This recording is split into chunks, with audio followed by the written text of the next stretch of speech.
Mampukah PPKM darurat jika diperpanjang hingga 6 minggu menekan penyebaran COVID-19? Kita akan membahasnya bersama epidemiolog UGM Riris Andono Ahmad, Kabid Komunikasi Publik Satgas COVID-19 Heri Trianto, dan anggota Komisi 9 DPR Neti Prasetyani. Selamat malam Bapak dan Ibu. Selamat malam. Bang Latif, salam sehat. Ya, saya ke Bu Neti dulu. Bu Neti, ini baru skenario sebetulnya perpanjangan 6 minggu ini. Tapi kalau DPR sendiri melihatnya, apakah skenario ini bisa dijalankan? Ya, tentu saja karena memang seharian ini kita sedang rapat ya Bang Latif dengan Pak Menkes dan Kepala Badan POM khusus mengangkat tema vaksin. Dan sebagian besar anggota juga ikut mempertanyakan seperti apa efektivitas dari PPKM darurat yang sudah dimulai tanggal 4 kemarin, tanggal 3 atau 4 kemarin.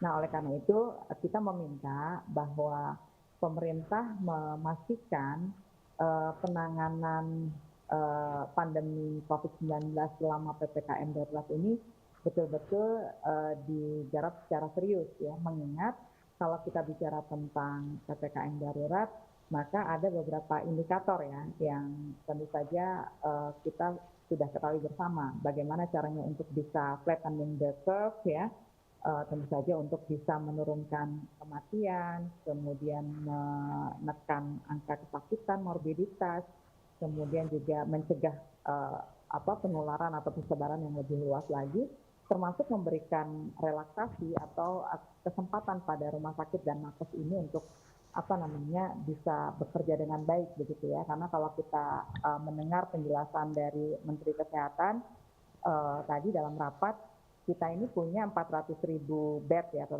tempat tidur, dan 120.000-nya sudah dikonversi untuk menangani kasus aktif ya di rumah sakit.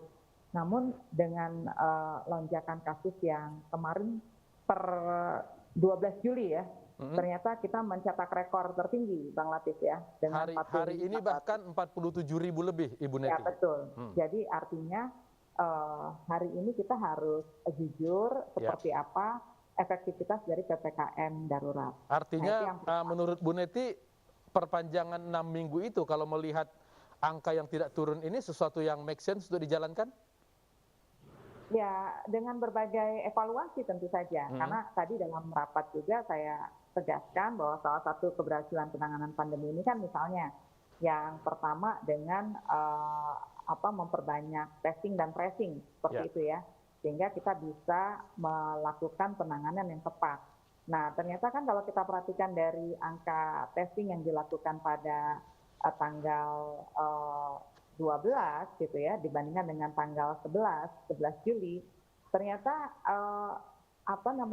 rekor tertinggi 40.000 yang kemarin ya, 12 Juli, itu ternyata spesimennya lebih sedikit dibandingkan angka positif di 11 Juli, karena spesimen di tanggal 11 Juli itu 194.000 lebih, sementara di tanggal 12 Juli hanya sekitar 149.000. Bahkan dengan tracing yang rendah pun kita mendapatkan pasien positif yang besar. Betul, itu aslinya. Oke, baik. Jadi kalau testingnya diperbanyak pasti lebih tinggi lagi. Baik, oke. Saya ke Dr. Doni. Dr. Doni, kalau tadi kata Bu Neti, seandainya tracingnya lebih tinggi, maka kita akan melihat angka yang jauh lebih tinggi. Apakah PPKM darurat yang sudah berjalan 11 hari ini ternyata monitoringnya dan targetnya tidak efektif di jalanan, di lapangan? PPKM satu hal, kemudian hasil testingnya itu hal yang lain, meskipun saling berkaitan ya. Kalau kita bicara tentang testing dan tracing, tentu saja kita akan menemukan banyak kasus karena itu hasil dari akumulasi penularan yang ada sebelumnya. Hanya saja kalau seandainya memang PPKM itu berhasil menurunkan mobilitas penduduk sampai cukup tinggi, sebenarnya kemudian kita akan melihat adanya penurunan kurva minimal menjadi mendatar, karena seharusnya dampak dari PPKM itu mulai nampak sekitar 1 minggu atau 6-7 hari setelah PPKM itu dimulai, dengan catatan kalau mobilitasnya itu memang menurun secara signifikan. Nah, saya selama ini acuan yang paling mudah menggunakan misalnya data dari Google Mobility untuk melihat seberapa banyak sih perubahan dari mereka yang ada di residential area, karena itu menunjukkan orang ada di rumah.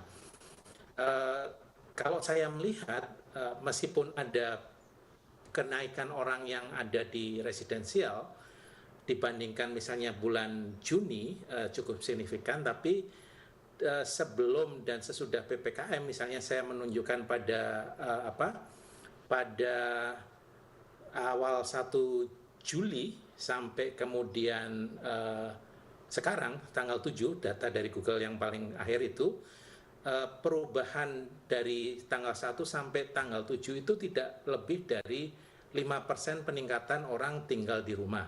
Ini yang di Jakarta, juga di Jogja sekitar situ. Artinya meskipun sebenarnya di mobilitas lain ada penurunan yang cukup signifikan, ketika itu tidak ditranslasikan orang tinggal di rumah, ya kemungkinan mereka melakukan mobilitas yang lain dan tetap akan menularkan. Kira-kira itu. Oke, evaluasi Pak Luhut Binsar kemarin 10 hari pelaksanaan PPKM terjadi penurunan mobilitas sebanyak 15-25%. Kenapa kemudian angka tetap melonjak seperti yang kita lihat pada hari ini? Karena memang dibutuhkan penurunan mobilitas yang jauh lebih tinggi untuk bisa menyebabkan itu punya dampak. Jadi kalau kita menurunkan mobilitas itu kan sebenarnya efeknya virus akan kesulitan mencari orang untuk ditulari. Ya. Ini hampir sebenarnya kita menciptakan semacam imunitas tetapi virtual ya, karena kalau kita bicara tentang vaksin itu menciptakan herd immunity itu karena virus juga kesulitan mencari orang yang ditulari, yang tidak punya imunitas. Nah, butuh orang yang cukup banyak, kalau semacam herd immunity ya mungkin sampai sekitar 70% orang di populasi itu seharusnya ada di rumah, sehingga kemudian virusnya kesulitan mencari orang untuk ditulari. Nah, kalau hanya sampai sedikit saja orang yang kemudian tinggal di rumah, apalagi dibandingkan antara sebelum dan sesudah ya, bukan hanya pada saat ini ada pada posisi 20% saja, tapi sebelum PPKM ini sudah ada sekitar 12-15% orang tinggal di rumah. Jadi kalau sekarang ada posisi 22, perubahannya sekitar 5-6%. Baik, oke, saya ke Pak Heri. Pak Heri, sudah berjalan 11 hari PPKM dan masih ada waktu sampai dengan tanggal 20 itu 7 hari lagi. Apa yang kita lakukan, yang bisa kita lakukan untuk menekan mobilitas sebagai satu syarat untuk menekan penyebaran COVID ini? Ya, seperti dikatakan Dr. Doni tadi bahwa mobilitas itu hanya satu hal ya. Dan kita memang sudah mengukur seperti yang dikatakan Pak Luhut, itu mobilitasnya berkurang tetapi belum sesuai yang diharapkan. Itu yang pertama. Kemudian yang kedua, sebenarnya dalam PPKM Mikro ini, hal yang lain yang sedang dikerjakan adalah bagaimana kita mempertinggi testing dan tracing ya.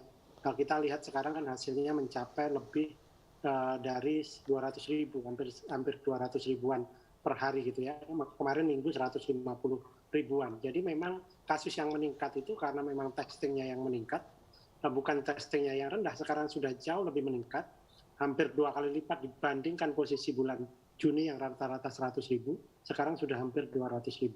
Ini yang harus diperhatikan. Memang kasusnya tinggi gitu. Mobilitas ini memang terjadi penurunan tetapi random ya di Jawa Bali. Hari ini misalnya Jawa Barat melaporkan orang yang tinggal di rumah itu bertambah sekitar 29%. Tentu ini akan semakin baik kalau ini kita bisa pertahankan hingga tanggal 20. Sehingga kita akan baru melihat tadi atau kemudian melihat hasilnya penurunan kasus ataupun kurvanya melandai, itu ya terjadi dalam 1 minggu ke depan. Gitu. Apa yang terjadi sekarang kemungkinan juga masih terjadi ketika di awal-awal PPKM darurat juga sebelum tanggal 3, di mana mobilitas masyarakat waktu itu sangat tinggi. Kalau kita belajar dari India, 34 hari mereka di sana baru kemudian bisa melihat dampak dari lockdown yang dilakukan. Berarti skenario 6 minggu ini ada kemungkinan dijalankan nggak, Pak Heri?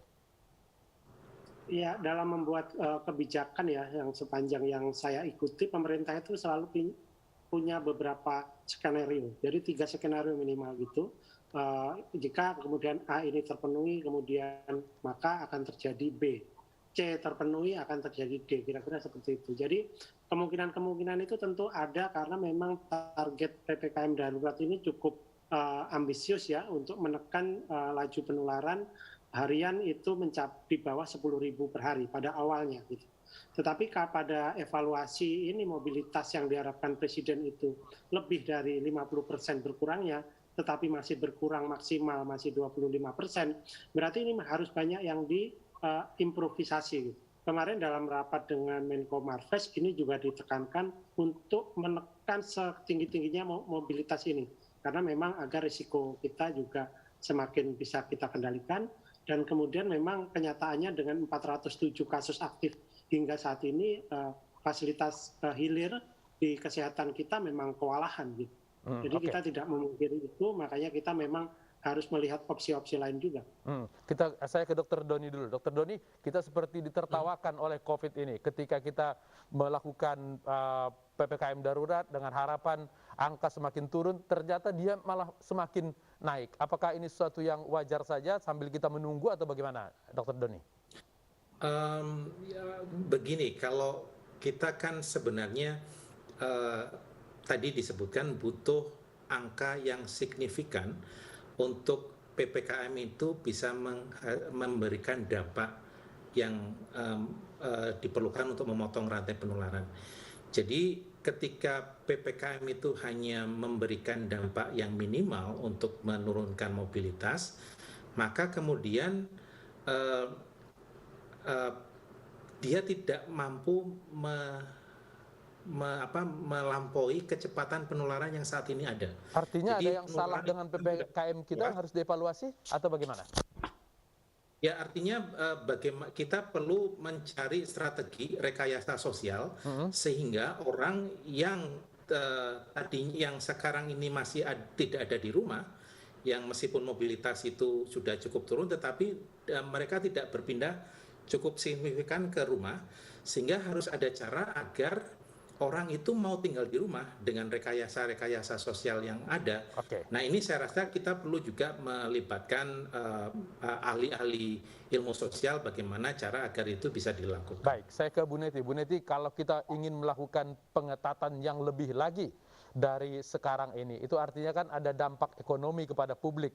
Kenapa kami tidak mendapatkan biaya dari pemerintah, padahal kami dipaksa di rumah? DPR akan meminta apa kepada pemerintah?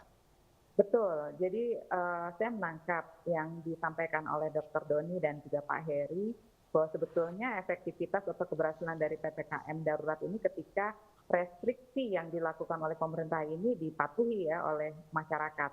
Namun kan ketika kita bicara restriksi, kita tidak bisa juga memaksa masyarakat, apalagi pada saat pandemi ini sudah berjalan 1 tahun lebih, hanya meminta masyarakat diam di rumah. Kenapa? Karena kalau kita bicara tentang kedisiplinan, ketaatan, kepatuhan pada prokes, mungkin kita bisa bicara lebih efektif pada masyarakat yang berada pada strata menengah ke atas. Tapi kalau kita bicara masyarakat kita menengah ke bawah, kemudian yang sudah terkena dampak pandemi, sudah menganggur, dirumahkan, dan kemudian juga kita bicara sebagian warga kita bekerja harian, mendapatkan pendapatan dari apa yang mereka kerjakan seharian ya, seperti tukang bubur, tukang ketoprak dan sebagainya. Nah, tentu ini tidak hanya bisa diharapkan dari restriksi yang diberlakukan melalui PPKM darurat. Formulasi apa yang kira-kira pas, Ibu? Ya. Formulasi apa kira-kira yang paling pas? Ya, menurut saya memang pemerintah harus memberikan dukungan dalam bentuk seperti yang tahun lalu juga dilakukan, yaitu skema bantuan sosial yang menjamin bahwa warga kita khususnya yang menjadi pekerja harian itu tidak perlu keluar rumah begitu. Karena kalau kita perhatikan kan tadi dikatakan oleh Dr. Doni, Pak Heri, ya ternyata restriksi itu nggak secara signifikan bisa menahan orang tinggal di rumah gitu. Padahal virus ini perlu inang, perlu host ya. Inangnya manusia begitu. Itu satu. Kemudian yang kedua, kalau kita perhatikan yang hari ini harus kita bedakan dengan pandemi tahun lalu, ini nampaknya juga ada, saya nggak tahu ya, kalau kita bicara di rapat komisi itu Pak Menkes mengatakan ada varian baru ya, varian Delta yang virulensinya lebih tinggi begitu ya. Sehingga kalau dulu dari misalnya 5-8 anggota keluarga yang terinfeksi itu hanya 1 orang, justru sebaliknya sekarang dari 8 anggota keluarga mungkin bisa 5 atau keseluruhannya terinfeksi. Baik. Saya ke Dr. Doni. Dr. Doni, kalau ini harus ditambah 6 minggu, apakah pengetatannya tetap seperti sekarang atau selain menambahkan durasi juga pengetatannya lebih ditambah lagi? Saya tadi sudah menyebutkan bahwa kita butuh threshold tertentu agar restriksi mobilitas itu punya dampak. Jadi kalau threshold itu tidak dicapai dan kita tetap memperpanjang, itu tidak akan memberikan dampak apa-apa kecuali mungkin trustnya masyarakat menjadi semakin rendah. Itu dia. Dan mengatakan bahwa ternyata udah PPKM berlama-lama tidak ada hasilnya. Thresholdnya berapa? Lebih karena kita tidak mampu membuat implementasi kebijakan itu tidak mampu membuat orang tinggal di rumah. Thresholdnya berapa yang bisa kemudian ini akan menekan? Sebenarnya kalau mau ambil angka mudahnya ya seperti kalau vaksin untuk mencapai herd immunity itu sekitar 70%. 70. Itu 70% itu semacam ada herd immunity. Virus kesulitan untuk mencari orang yang ditulari. Tapi kemudian berapa lamanya kalau memang pakai itu ya kita bisa menggunakan 2 kali periode penularan, jadi sekitar 3 minggu. Nah kalau itu bisa dilakukan dengan level setinggi itu, saya rasa itu masih bisa kemudian memotong rantai penularan. Baik, Pak Heri, 70% durasi 2 minggu. Apa yang harus dilakukan oleh pemerintah untuk itu? 3 minggu, Mas. 3 minggu malah, 70% 3 minggu. Ya. Jadi kita masih punya waktu ya sampai tanggal 20, masih 1 minggu lagi yang kemudian ini akan dilakukan oleh seluruh komponen ya dari pemerintah, dari TNI Polri untuk memastikan bahwa mobilitas berkurang. Tetapi benar bahwa itu tidak satu-satunya faktor karena sebenarnya penting juga memastikan atau mempersuasi masyarakat tentang mengapa sih sebenarnya mereka tidak boleh bepergian sekarang ini. Makanya memang sosiolog juga dilibatkan, tokoh-tokoh agama kemarin seluruh tokoh agama Islam ya dikumpulkan oleh Wakil Presiden untuk kemudian didorong mengedukasi umatnya gitu untuk kenapa sih ini PPKM ini dilakukan sehingga kita semua ini harus berkorban dan menahan diri dulu sampai kemudian penularan ini bisa kita kendalikan. Memang ini bukan pekerjaan 1-2 pihak, tapi memang semua pihak. Semua pihak, bukan perkara mudah dan harus berkorban kita semua. Pak Heri, Bu Neti, dan Dr. Doni, terima kasih.